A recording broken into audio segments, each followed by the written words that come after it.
Mr. Adams, thank you for being on Picks on Politics, our new political show. Good to see you in person, by the way. Nice, right. We normally Zoom in on Zoom each and every step of the way. I want to get right into it because now that you are the Democratic nominee, you have spoken out about a transition and what exactly that would look like in terms of speaking to the de Blasio administration early in terms of transition. Have you begun those talks? Yes, and we still have a November election, and I want to be clear on that because I don't want people to think that we're ignoring the process.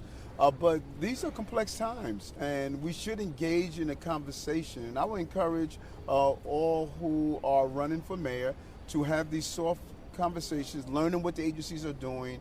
How are you going to continue the good things, remove the bad things, or make your own judgment? And so we are having those conversations. So you're saying that there is a process, but you have said things at recent events like I am the mayor. Mm-hmm. You were at the White House with President Biden. You did a press conference with Senator Gillibrand, at events with Governor Cuomo. It seems like you are thinking you are going to win this. Is there a general election? Do you see Curtis Sliwa as a formidable opponent?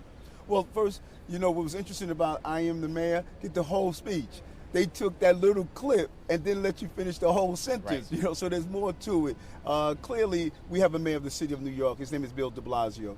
I think I take all races seriously. Mm-hmm. And I think people make a mistake that believe because they at one component of the race that they don't have the next component. We saw many surprising victories by candidates. So I'm focused. It doesn't matter who was in the race. I'm going to continue to run the race that I've ran these years. So moving forward in terms of a general election, there will be ads that you'll put out. You'll take part in the debates with Curtis Sliwa? Yes. I'm going to whatever debates are put in place by CFB, I'm going to follow them. Mm-hmm. I'm going to put out ads. We have a street team. I'm going to do mailings. I'm going to continue the streamless flow that I had during the Democratic primary. I want to talk about reaching some younger voters as well, because you've been very critical of Twitter mm-hmm. and how young people didn't get your message along the primaries because they were only on Twitter. But you're also on Twitter. You put things out.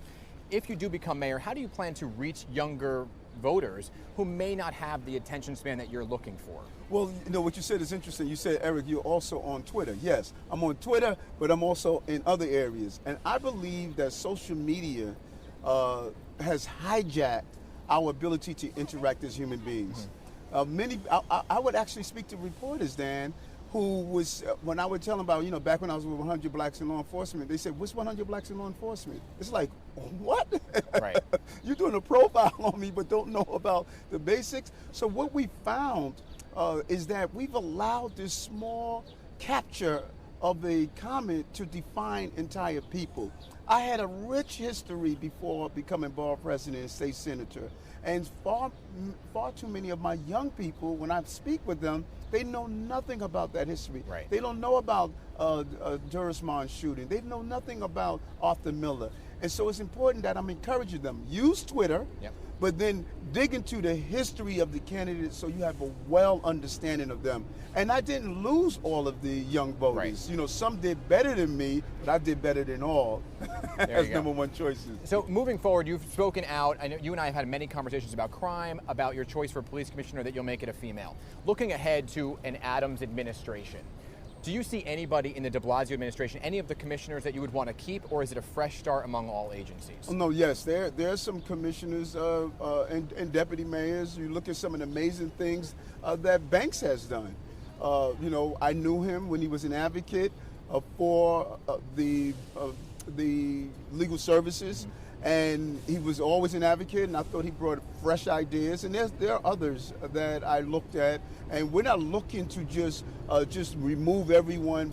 We want to have a real transition of looking at the best talent, but not only academically smart, yep. Emotionally intelligent. Mm-hmm. How do we get along with each other so we don't implode? I don't want an administration where people are writing letters attacking me from within. I want a team spirit to treat people with the dignity and respect they deserve, and also let them know they're part of the team. Understood. You and I have spoken about crime, and I recently interviewed the Democratic nominee for Manhattan District Attorney Alvin Bragg, who talked about how he wants to stick with bail reform, but take a closer look at it, decriminalize certain things. I did ask him point blank, if an individual fires a gun into the air and misses and hits nobody, should that person be on the street the next day? He said it's a case-by-case basis. What are your thoughts on somebody who is arrested for gun possession that's illegal? I love Alvin. I love his energy. I love the DA out there. I'm so proud that we're getting the first African-American DA in the city. And we're going to differ on some things. And we're going to sit down as the person who's responsible for the police that would make the arrest. He's responsible to determine how he's going to prosecute those crimes. And I'm not going to wade into what his role is, and I don't want him to wade into what my role is. If he makes a determination that a person who discharges a firearm for whatever means should not be incarcerated or should not stand trial, that's his determination. I don't agree. But my job is to make sure I make the apprehension. And I'm never going to tell the police, don't make those apprehensions because you're concerned about how the DA is going to respond. Right. We're going to arrest people who discharge weapons. And if you discharge a weapon or carry a weapon, you should be held accountable. That's unacceptable in this city. Understood. You know, here we are. Cases are ticking back up in terms of the pandemic, which I didn't think we would see. But it is really a pandemic among the unvaccinated is what so many officials are describing it. There's a lot of conversations now about masks, again, for everybody or not. Do you have a position? Well, and I agree with you. COVID is a formidable opponent. There's so much we don't know. We don't know the long term or the short term. And I've said this over and over again. Let's follow the science. If my Department of Health and other experts are stating that we need to wear a mask regardless of what the national government may be saying if we do or don't, New York City is a unique place with densely populated. Let's follow the science. Second, people should find their comfort level. I still wear a mask when I'm in certain locations. So let's use science sense and common sense. And then let's get vaccinated. But then there's this big push right now to get school kids over the age of 12 vaccinated. And the mayor said he's going to do a very big ad campaign to get that done. We're close to September. How do you see the school year playing out, since it will, if you win, be part of your task? Should kids be vaccinated? Should they be wearing masks in classrooms? I am hoping that parents will look at the science. The science is stating that the vaccination process should be thorough and the vaccine is safe. I believe when you look at some of the people who are being impacted, they're not vaccinated and it's the younger population. And so we need to focus on that group. And some of the ads that I have been listening to is really encouraging. They're explaining some of the technical parts of it in a very user-friendly way. I'm hoping that parents will understand the importance of the vaccine and how it can save the life. And those who are vaccinated seem to have a less deadly impact if they are actually hit with COVID-19. So you don't want to see everybody go back to wear masks again if they've been vaccinated? No, I'm hoping that we don't. Right. But I want New Yorkers to be smart. You know, people are walking down the block now. You see some wearing masks, some aren't. They're taking this into their own hands. We're a long way from where we were. Yeah.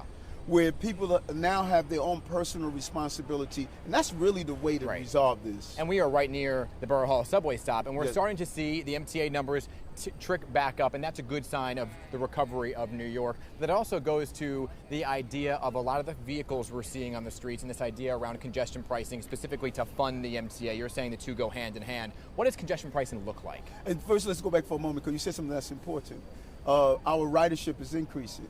Crime is decreasing.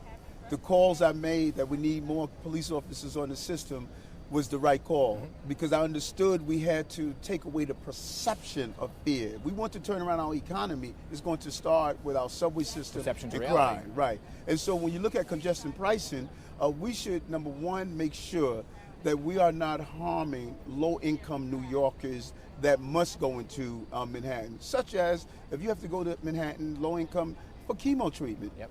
You're not doing it because it's a luxury. The goal is to get the vehicles off the road where people are using it as a luxury, not necessity, particularly with those who are dealing with economic challenges. So then how do you decipher that, right? How do you decipher who is exempt versus who's not when they're driving below a specific street? Technology. Our technology is amazing. You capture the license plate. Is this person listed as one that is exempt from having to pay congestion pricing? We don't charge them. You know, the technology is here where you can actually identify who is exempt, who's not exempt. If you're exempt because of your medical reasons, if you're exempt for any other reason, it's easy to determine that right away. And this way we're not hitting the low-income New Yorkers. I've heard congestion pricing for years, and I've been reporting on the idea of congestion pricing for years. Why is now the time, and do you think it'll actually happen, or is this another just we're talking about it? No, I think what's going to happen. We have the right White House. We have a governor and mayor that both agree that we need to put it in place, and we have a great city council that understands it. It's ready, it's now. We need to have a lockbox. That money must go into our public transportation system so that we can have a first-rate public transportation system. Speaking of transit, you in a recent interview said that you were going to live possibly part-time between Gracie Mansion and Brooklyn. How do you plan to get to City Hall no matter where you're living? Are you taking the subway? Is it security detail? Subways. We have the best transportation system on the globe. Swipe that Metro card. And I'm not going to do it, I like to say the way that mayors have traditionally carried it out. They had a bunch of RMPs, a bunch of security. I just love being among the passengers, hearing the ideas, feeling the spirit of New York. I'm going to be on the train and bus as much as possible, but my daily commute, I'm going to be just like every other Metro card, and I'm going to pay for my own Metro card. There you go. And you don't have to swipe anymore. You could just tap your phone. Right. Tap your phone. I'm not that fancy yet. Well, I know. You got it with the Omni system. And then there's this idea, if you do live in Gracie Mansion, yes. A lot of, and I don't want to get too personal in terms of your personal life here, sir, but would you be living in Gracie Mansion alone, or would some people be moving in with you? Well, I'll be living alone in Gracie Mansion. I'm not, I'm going to, if my son wants to pop by every once in a while, he can do so. But I'm going to be not only in Gracie Mansion. We've made a mistake in the city. The mayor has centralized government, and the mayor's office has only been in City Hall and Gracie Mansion. I'm not. I'm going to spend time in my limestone, my brickstone here in Brooklyn. I'm going to open small borough city halls in each borough. I want to spend time there. I want to be among New Yorkers. The outer boroughs said, you're an outer borough candidate, Eric. Yeah. I won all 4 boroughs of the outer boroughs. Right. And I'm not going to forget them, and I'm going to be among them every day. You can't be a good shepherd if you're not among the sheep. No, but no matter where you're living, was it sarcasm, or does Eric Adams really take a bubble bath with roses? Yes, I do. I love to, I don't know what I'll do without my incense, my candles, my bubble baths, and my roses.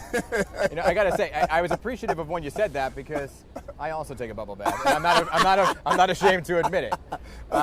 It gets me through the week. Lastly, on a light note, Eric Adams as a person, we know you're a health guru, but what does Eric Adams do for fun? A number of things.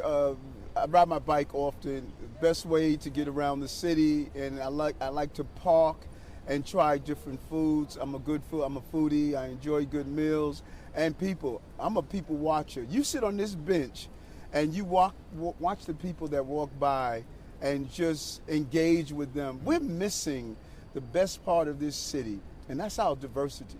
If you just live in your own bubble and not visit the rich Chinese community, the rich Russian-speaking community, the rich Italian community, African-American, Caribbean, you're missing New York. That's a Shakespearean tragedy, and every day I rewrite the love affair I have with this city and the people that's in this city. Eric Adams, thank you for your time. Thank you.